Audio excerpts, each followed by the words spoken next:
Mis hermanos, bendiciones de nuestro Dios. Vamos a continuar hoy con nuestro estudio sobre la eclesiología bíblica, que es lo que la Biblia enseña sobre las marcas de una iglesia de Cristo. Hoy vamos a recordar algo de lo que hemos visto en la clase pasada, en la clase última. Si recuerdan, estuvimos viendo qué significa eso de la apostolicidad de la iglesia. ¿Qué significa eso de que la iglesia es apostólica? ¿Qué significa y qué no significa? Ya hemos visto que una iglesia local es apostólica cuando ella se mantiene fiel a los postulados, al testimonio y a la doctrina de los apóstoles que fueron autorizados por Cristo. Ya hemos visto que para ser una iglesia apostólica no es necesario que hoy día tengamos nuevos hombres que se identifiquen como tales. Es más, hemos visto a través de las Sagradas Escrituras que, siendo que la Biblia compara a la iglesia con un edificio, el cual se construye a partir de las bases que se ponen, y siendo que los apóstoles y profetas tuvieron la función de poner estas bases, entonces una vez que ellas se han puesto ya no se necesitan más bases, por lo tanto no se necesitan más quienes las pongan, porque Cristo, quien es Dios, conociendo todo el tiempo que su iglesia iba a estar en el mundo, determinó que el fundamento que los apóstoles y profetas pusieron, cimentados obviamente en la piedra angular que es Cristo, fuera tan fuerte y tan firme como todo el tiempo que la iglesia va a estar en el mundo. Hemos visto entonces en Hechos y en las cartas en qué consiste esto de ser apostólicos, y no es más que mantenernos fieles y firmes a la doctrina que fue promulgada y enseñada por los testigos autorizados de Cristo, que son los apóstoles y los profetas. Hoy vamos a continuar, o más bien vamos a hacer unas aclaraciones sobre el tema del apostolado, debido a las confusiones que hay hoy, y no solamente hoy. Realmente esto es una confusión que viene desde el siglo IV, siglo V, cuando la Iglesia Católica esboza su doctrina de la sucesión, por medio de la cual ellos dicen que la Iglesia Católica tiene a los obispos que son sucesores de los apóstoles, y que incluso tienen al sucesor del apóstol Pedro, que es a quien ellos llaman Papa. Durante el transcurso de la historia de la Iglesia, algunos pocos grupos, aparte del catolicismo, habían reclamado para sí el tener nuevos apóstoles. Lastimosamente, a finales del siglo XX y en todo lo que va de este siglo XXI, en el mundo evangélico de corte neocarismático ha surgido un movimiento abrumador y que cada día crece más, de hombres que reclaman para sí el título y derechos de ser reconocidos como apóstoles. Entonces, como consecuencia de esta confusión que hay hoy al respecto, y recordando siempre que la Biblia dice que la iglesia debe ser apostólica, es necesario hacer ciertas aclaraciones. Si nosotros vamos a Efesios capítulo 4,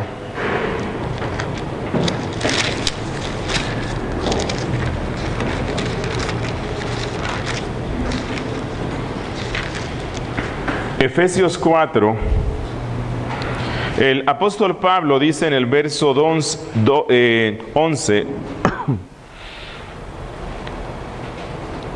y él mismo, hablando de Cristo, constituyó a unos apóstoles, a otros profetas, a otros evangelistas, a otros pastores y maestros, a fin de perfeccionar a los santos para la obra del ministerio, para la edificación del cuerpo de Cristo. Creo que este es uno de los textos que algunos están usando hoy y les lleva a cierta confusión sobre ese tema. Por lo tanto, en esta primera parte vamos a concentrarnos en aclarar por qué razón es imposible que hoy haya apóstoles, además de la razón fundamental que ya hemos dado, que el oficio de los mismos fue el establecer el fundamento de la iglesia. Pero vamos a suplicarle a nuestro Dios que durante todo este estudio, que en alguna parte tendrá un carácter apologético,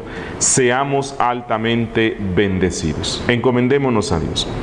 Bendito Dios que estás en los cielos, Padre nuestro, gracias porque en esta tarde nos permites continuar estudiando acerca de tu novia, de tu esposa, de tu cuerpo, de tu casa, tu edificio, tu labranza.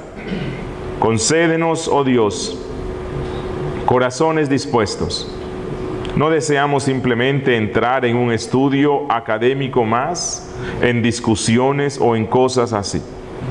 Queremos amarte a ti, amando a tu novia. Deseamos, Señor, que tu novia cada día, así como tú te has propuesto, sea más pura.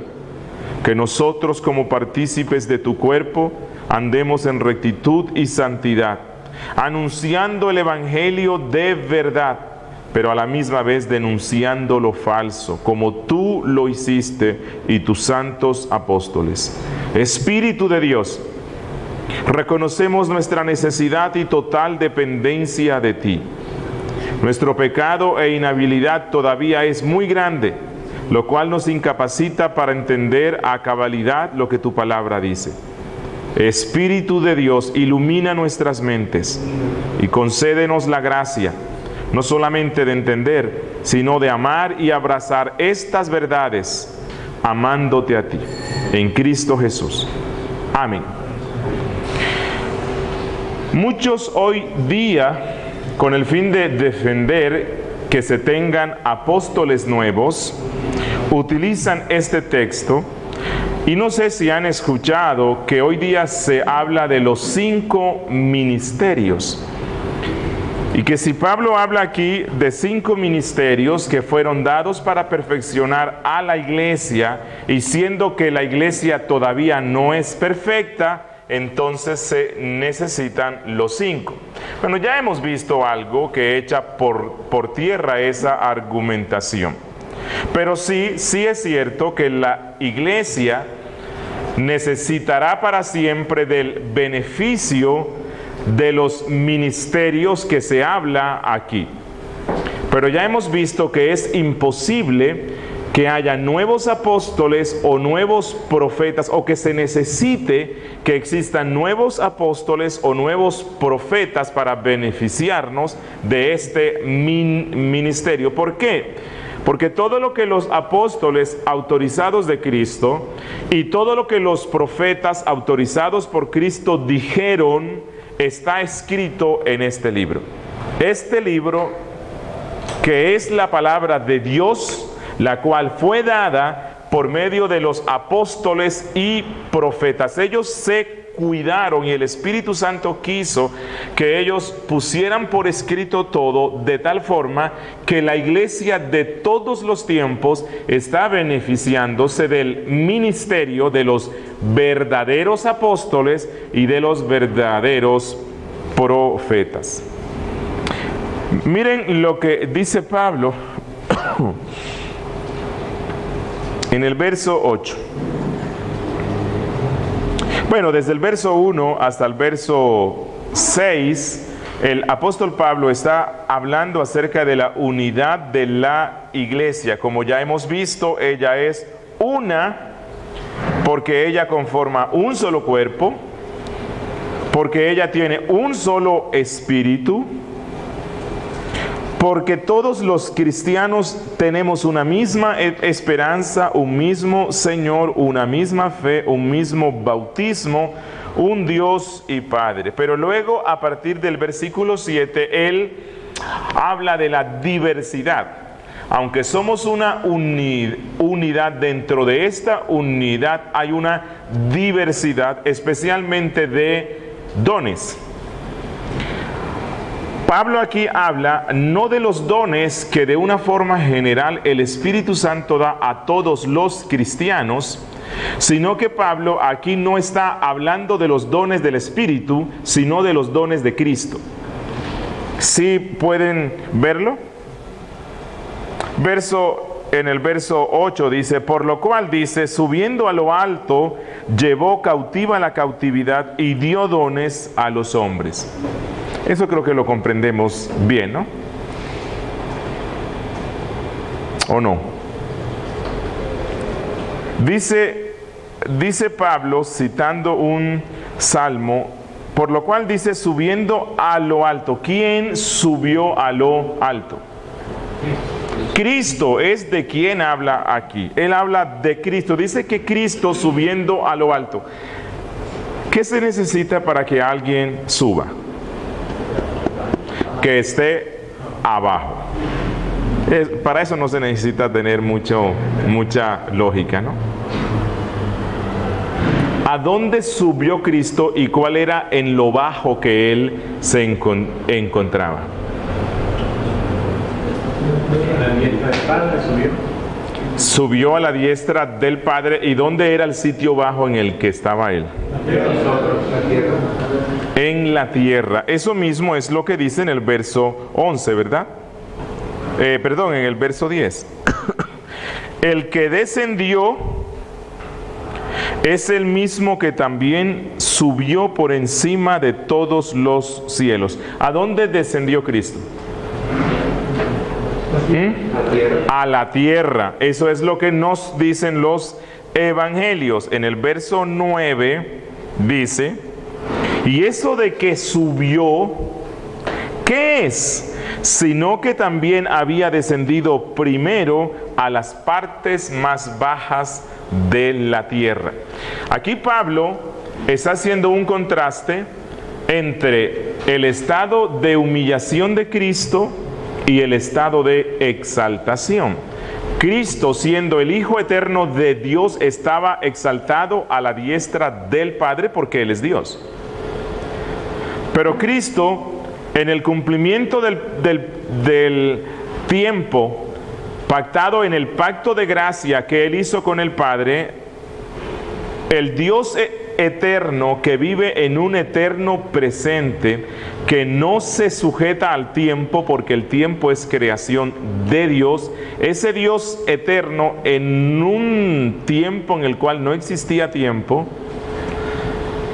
se introduce en la historia humana, se humilla, se limita a sí mismo y se pone bajo el transcurso del tiempo. Cuando el Hijo de Dios se encarna en el vientre de la Virgen y Él baja a esta tierra, Pablo dice que para el Dios eterno y excelso, eso fue como descender a lo más bajo. El texto 9 ha sido usado por algunos para hablar de la doctrina de Cristo, del descenso de Cristo a los infiernos. Pero realmente esta doctrina no fue concebida en la iglesia cristiana, sino a partir del siglo IV, luego de que la iglesia católica le añade al credo esa declaración que dice que Él fue muerto, sepultado, descendió a los infiernos y resucitó al tercer día. La doctrina del descenso de Cristo a los infiernos no es una doctrina bíblica y la iglesia en sus siglos primeros nunca profesó esto. El catolicismo sí, y hoy día dentro del cristianismo algunos grupos dispensacionalistas y otros pocos creen que Cristo efectivamente bajó a los infiernos y usan este texto. Pero este texto no puede ser usado porque Pablo aquí en ninguna parte está hablando del infierno, y más bien el apóstol Pablo lo que está haciendo es un contraste entre el descenso de Cristo desde el cielo, y en Efesios, cuando Pablo nos presenta al cielo o a lo alto, no se refiere tanto a un sitio físico. No me malinterpreten, no estoy diciendo que no exista algún sitio en un espacio donde no hay espacio que se llama cielo, la morada de Dios. Pero Pablo aquí, cuando habla del cielo, más bien él lo que quiere decir es lo más excelso, lo más santo, lo más elevado. Cristo habitaba en lo más excelso y bajó a lo más bajo. Y los expertos en griego dicen que este texto debe ser traducido, que es sino que también había descendido primero a las partes más bajas, es decir, a la tierra. Cuando Cristo bajó a la tierra, bajó a lo más bajo. Y eso fue ilustrado cuando Cristo nace. ¿Cuál fue el sitio donde Él nació? En un pesebre, que no es como esos que la gente hace en su casa en diciembre, que son bien lindos, con luces, que huelen bien. Si han ido a un pesebre o a una pesebrera donde hay animales, donde hay vacas, burros y todo esto, bueno, a muchos metros de distancia ya usted sabe que eso es un pesebre. ¿Por qué? Porque están todos los olores de los desechos que los animales producen. Bueno, en ese sitio hediondo, lleno de estiércol, fue donde nació el Hijo de Dios, el dueño del mundo, naciendo en un sitio despreciable, ignominioso. El nacimiento de Cristo en un pesebre anunciaba y aclara a nuestras mentes cómo consideró Dios para Él mismo como Dios el venir a habitar en medio de los hombres. Era venir a habitar y caminar en medio de la hediondez y la podredumbre del pecado humano.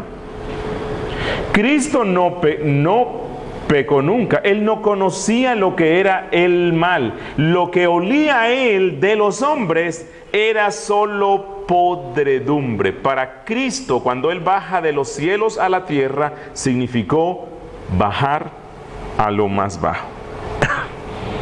Y dice el verso 8, regresamos al verso 8, por lo cual dice, subiendo a lo alto, al cielo. ¿Cuándo subió Cristo? Luego de 40 días de su resurrección, en el gran día que los cristianos recordamos como la ascensión de Cristo. Llevó cautiva la cautividad y dio dones a los hombres. Como dije antes, tal vez esta es una de las frases más claras y entendibles que la Biblia tiene, ¿verdad? Cuando leen ese texto dicen, uy, esto está súper claro. Bueno, no. Realmente estas son unas frases que tienen, que no son fáciles de entender, pero si regresamos al Salmo, en el cual está esto, que es en el Salmo 68, y el contexto en el que el Salmo se escribe, recordamos que estas declaraciones se escriben en el contexto de las victorias de los reyes. Cuando los reyes salían a la guerra y eran vencedores, cuando ellos regresaban a su tierra, se hacía un desfile triunfal. El rey y su ejército entraba victorioso a su tierra y todo el pueblo los homenajeaba. Pero no solamente esto. La gran celebración se incrementaba cuando el pueblo veía al rey y a su ejército trayendo los despojos de esa victoria, el botín. El botín consistía de bienes como oro, plata y piedras preciosas, vestidos costosos y esclavos. Personas que eran capturadas y se traían para que sirvieran al pueblo como esclavos. Lo que el rey hacía es que al ejército, de esos despojos que él trae, personas y bienes, él le daba algunos dones, es decir, algunos bienes, de los bienes que él mismo cautiva. Lo que Pablo nos está diciendo es: Cristo vino a esta tierra con un propósito. El propósito fue conquistar un pueblo para Dios. Recuerdan en el Salmo 2, que es un salmo que en algunas partes nos recuerda esa gran conversación celestial y eterna que existió entre el Padre y el Hijo cuando se estableció el pacto de gracia eterno. El Padre le dice al Hijo: pídeme y te daré por herencia las naciones. El Hijo le pidió al Padre, no a todos, sino a muchos. Y cuando nosotros vemos en otros textos de la Biblia, encontramos que esta conversación sigue y el Padre le dice: bueno, hijo, si los quieres, van a ser tuyos, pero ellos se venderán al diablo y al pecado. Y ellos van a estar bajo mi ira. Y ellos van a ser reo de mi justicia. Por lo tanto, si los quieres, los tienes que conquistar. ¿Cómo? Muriendo en una cruz. Y eso fue lo que hizo él. Cuando Cristo bajó a esta tierra, él vino con el propósito de conquistar a un pueblo que eran esclavos, esclavos del diablo, esclavos del pecado, esclavos de la muerte, esclavos del miedo, esclavos de la ira de Dios. Cuando Cristo muere en la cruz, él conquista a todo ese pueblo.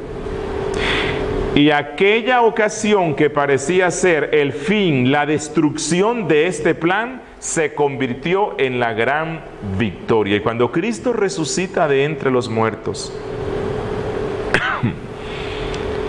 Jesús, como el gran sacerdote del que se nos habla en Hebreos, Jesucristo se ha presentado ante el lugar santísimo celestial, ha llevado su propia sangre y el Padre, y la ha rociado sobre el propiciatorio, que es la tapa del arco, pero todo esto es celestial. Y el Padre le ha dicho a este sumo sacerdote: tu sacrificio ha sido aceptado.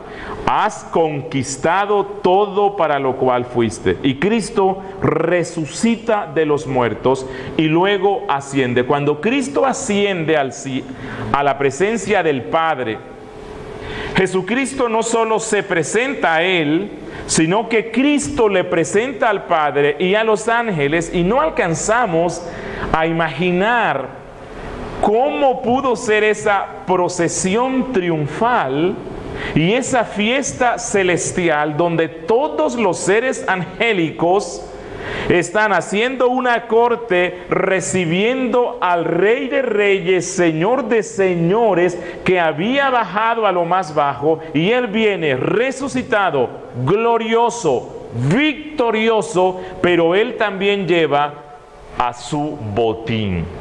Él lleva a sus despojos. ¿Y sus despojos quiénes son? Nosotros, la iglesia, a los que Él vino a conquistar. Y Él se los presenta al Padre, y Él se los presenta a esa corte celestial, a nosotros que éramos cautivos. Por eso es que Pablo dice: llevó cautiva la cautividad. Es decir, Jesús cautivó con su muerte a un pueblo que que era cautivo, que estaba cautivo del diablo, del pecado, del mal, del infierno, de la ira de Dios.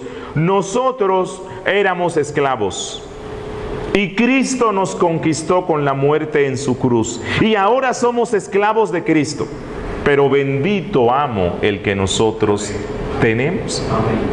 Es una esclavitud gloriosa. Tenemos a un amo que es bueno, bondadoso, misericordioso, y la esclavitud hacia Cristo se convierte en nuestra verdadera libertad. Pero el texto concluye diciendo, y dio dones a los hombres.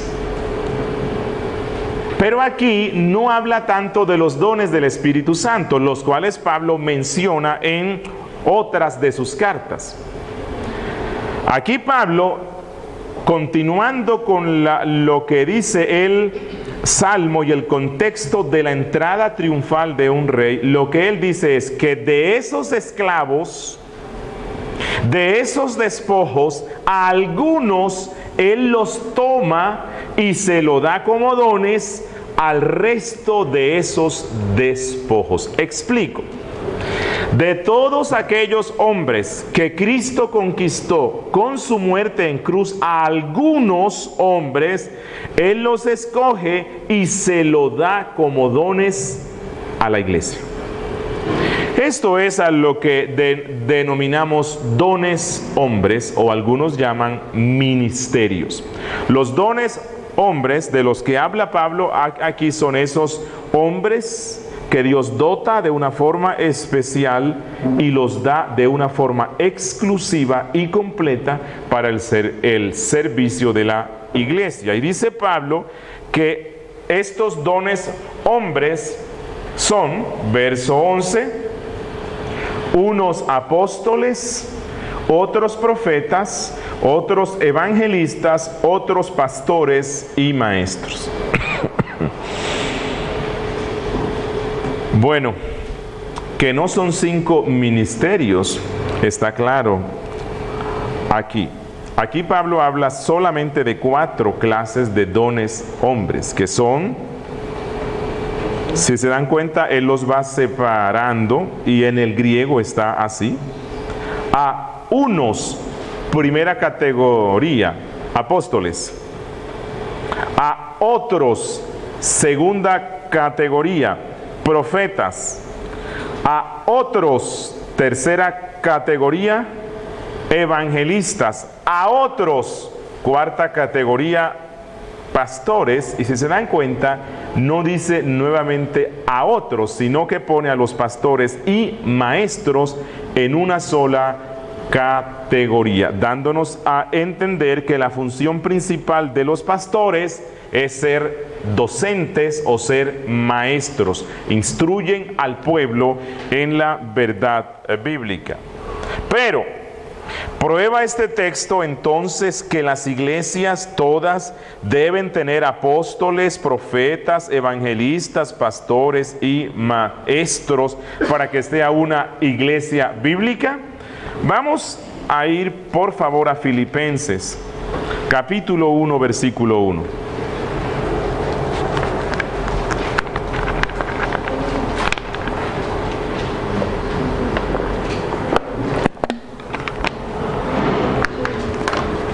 En Filipenses 1:1, el apóstol Pablo saluda a una iglesia y él nos presenta las partes o cómo está constituida ella. Recuerden, iglesia no me refiero a un edificio, sino a una asamblea. Dice Pablo y Timoteo, siervos de Jesucristo, a todos los santos en Cristo. Cuando él dice a todos los santos, ¿a quién está refiriéndose? A la asamblea, ¿verdad? A los miembros que están en Filipo con, es decir, ¿quiénes son los oficiales que la guían? Con los obispos y diáconos. ¿Por qué razón? ¿Por qué él no dice con los apóstoles, profetas, evangelistas, pastores, obispos, bueno, es lo mismo, y diáconos. Porque Dios determinó, Cristo, la cabeza de la iglesia, determinó por todo lo que hemos visto y algo más que vamos a ver, que los únicos oficiales u oficios que iban a permanecer perpetuamente en la iglesia eran los pastores u obispos y los diáconos como asistentes de los mismos. No los apóstoles, no los profetas, no los evangelistas, aunque los pastores, escribiéndole Pablo a Timoteo, le dice que tienen la responsabilidad de hacer obra de evangelistas. Y quiero que revisemos algo extra de por qué es imposible que la iglesia de Cristo hoy tenga hombres que hayan sido dados como dones de apóstol a la iglesia. Y quiero mostrarles estos textos. En Hechos capítulo 1 se nos narra la elección no del sucesor, sino del reemplazo de Judas. Una cosa es ser sucesor, otra cosa es ser reemplazo.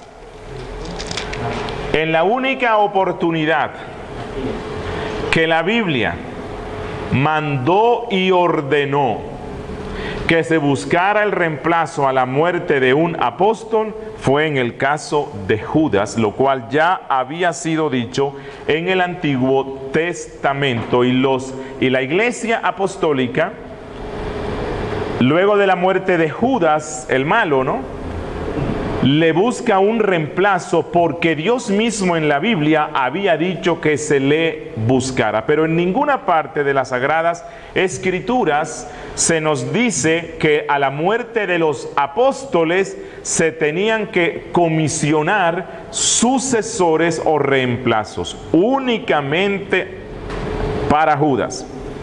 Pero quiero que observemos que la iglesia primitiva no era tan flexible ni tan loca como son muchas de las iglesias locales que existen hoy, las cuales simplemente un joven se aprendió Juan 3:16, se convirtió y con Juan 3:16 evangeliza en su casa, se convierte en 20, 30 y al año ya él mismo se nombra pastor y el resto de pastores lo reconocen así, y luego al siguiente año vino a la ciudad Benny Hinn y Benny Hinn lo llama y le dice que le ha transmitido la unción apostólica, y este joven inexperto que no sabe ni siquiera Biblia, él mismo dice: es que yo soy un apóstol, y la iglesia dice: amén, tú eres un apóstol.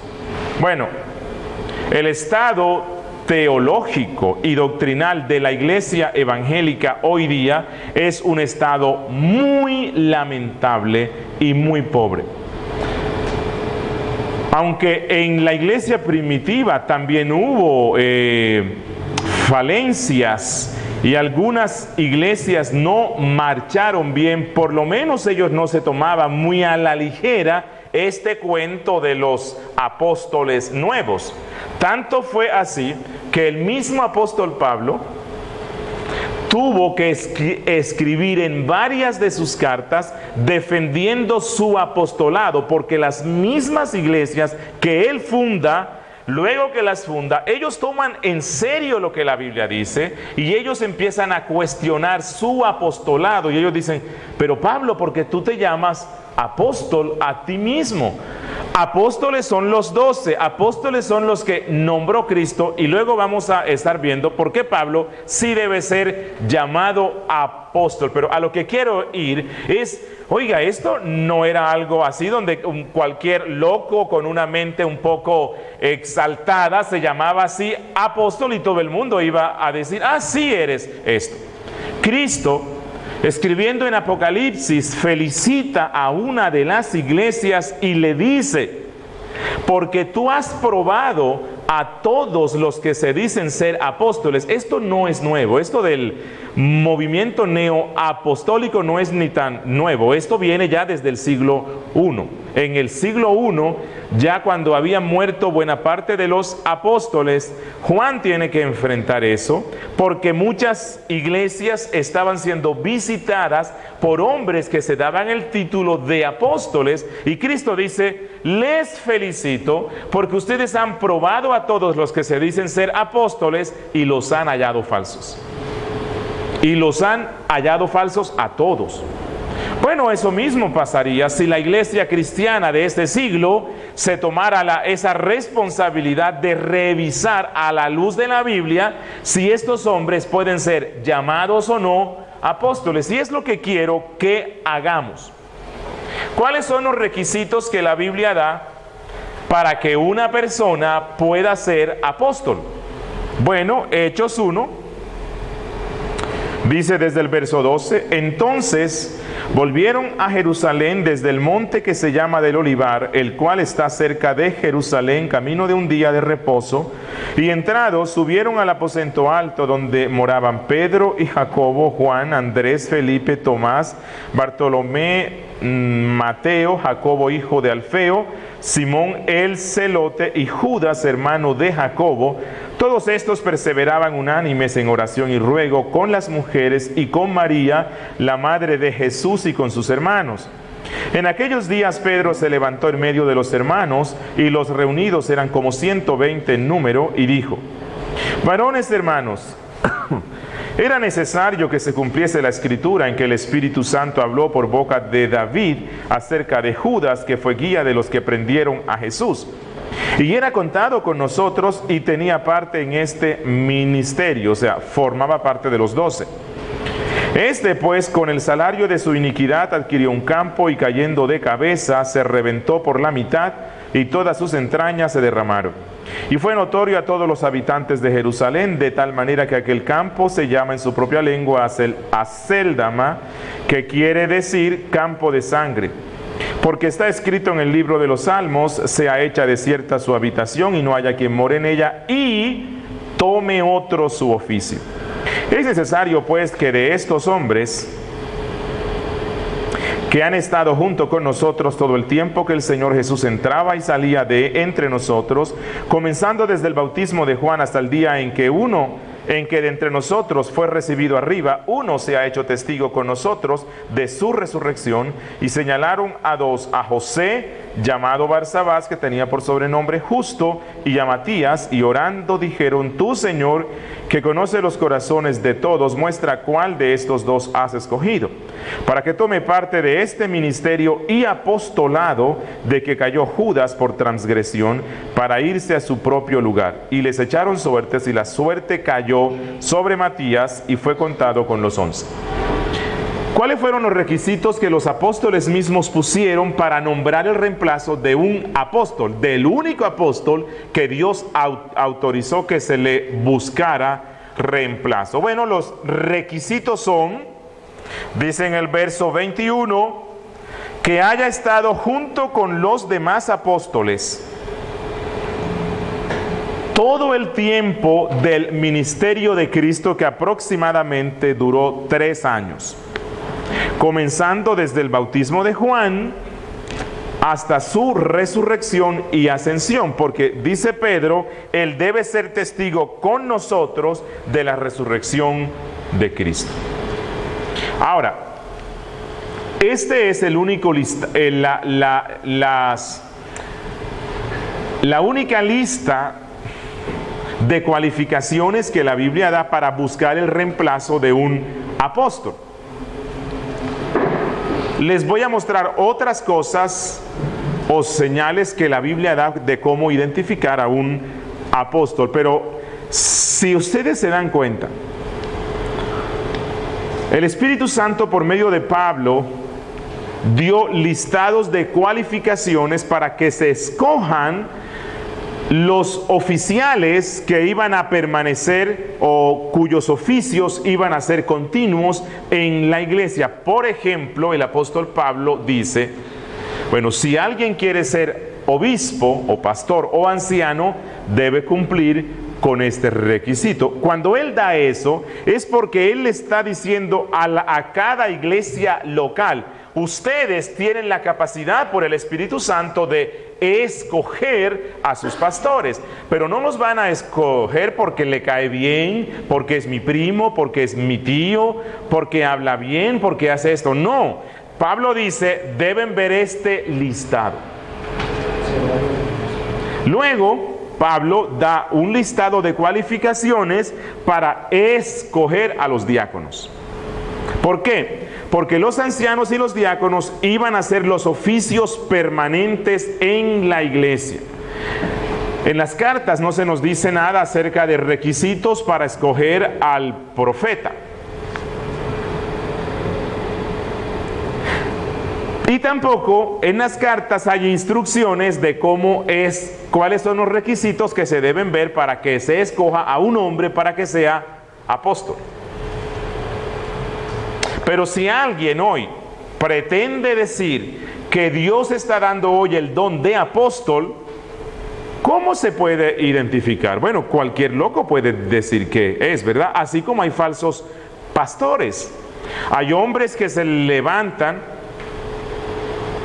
que tal vez vienen a una institución como esta y cuando regresan a su iglesia, ellos esperan y aspiran que el pastor y el resto lo reconozcan como un pastor, pero ni su propia esposa los ve como pastor, ni sus padres. Y él se impone y él trata de imponerse. Y la Biblia nos dice que hay falsos pastores.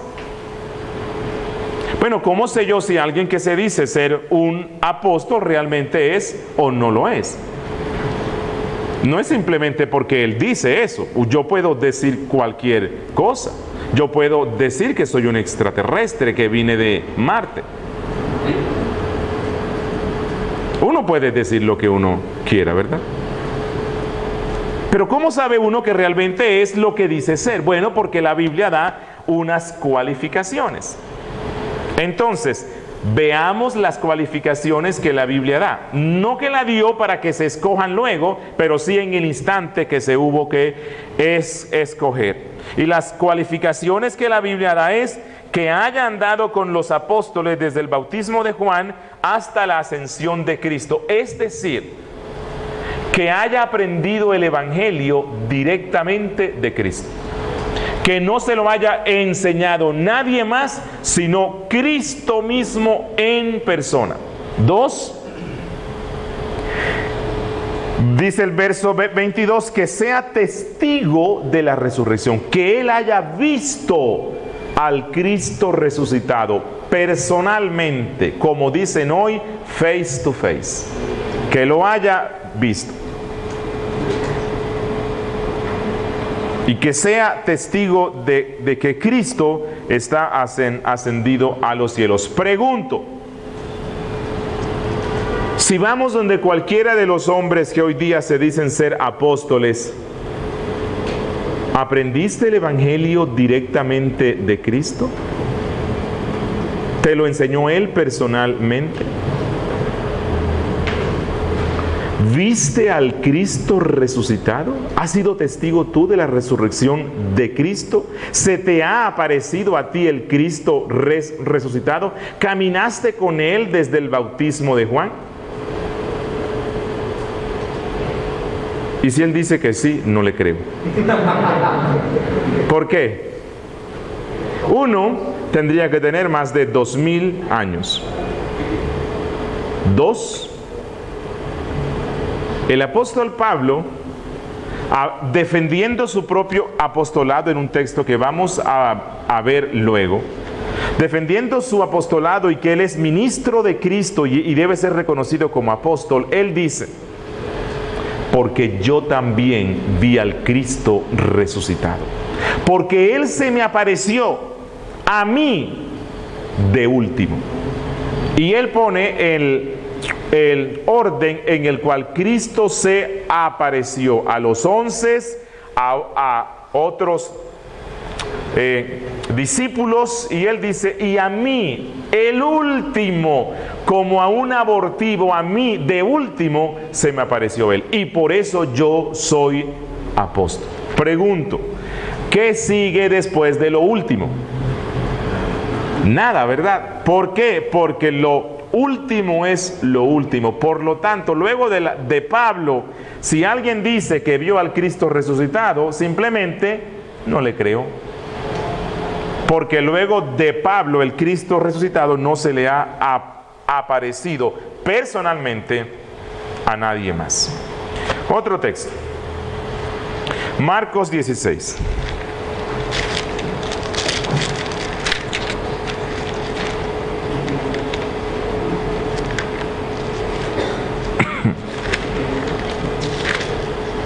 Marcos 16, desde el verso 14. En el verso 1 al 8 se nos habla de la resurrección de Cristo, y luego desde el verso 9 de ciertas apariciones que hizo Cristo. En primera instancia a Magdalena, y luego en el verso 12 se nos dice que se le apareció a dos que iban caminando, y en el verso 14 al verso 18 se le aparece a los 11, y esto se lo dice él a los 11.